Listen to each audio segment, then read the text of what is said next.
Super Tuesday has come and gone, and billionaire Mike Bloomberg is out of the 2020 race for the presidency. In a statement, Bloomberg said, quote, after yesterday's results, the delegate math has become virtually impossible.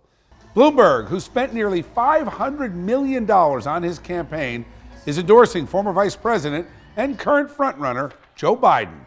Meanwhile, it was Joe Biden who made a surprise rebound in the polls, winning 10 states on Super Tuesday. The former vice president racking up big wins in delegate-rich states, including Texas, North Carolina, and Virginia.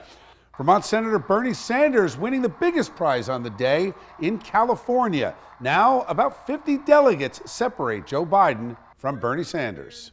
All right, let's bring back tonight's A-plus panel. Afia Yunus, immigration attorney, slightly to my political left, and Matt Rooney, Republican strategist and editor of the Save Jersey blog. Afia, I'll start with you on this. Your party, sort of. It's a couple things strike me. One, it's a two-man race.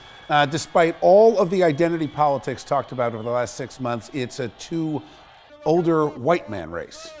Yeah. Not that I think there's anything wrong with that. But yeah, that's what it is. Yeah, and I think the interesting thing is a lot of people are acting like Biden did this on his own accord, but we had moderates drop out, and then he picked up those votes. I don't think he did this on his own.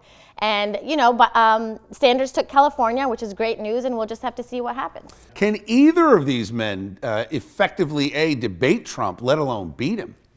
Well, look, I think that going into this, Joe Biden's a little bit of a stronger candidate. Why? Because before you hear him speak, people remember that he was a vice president. He's a little folksy. He can maybe appeal to the, for example, Pennsylvania suburbs that a Democrat needs to win in order to defeat Donald Trump. But then he opens his mouth and he calls his wife his sister. He doesn't remember the Declaration of Independence preamble.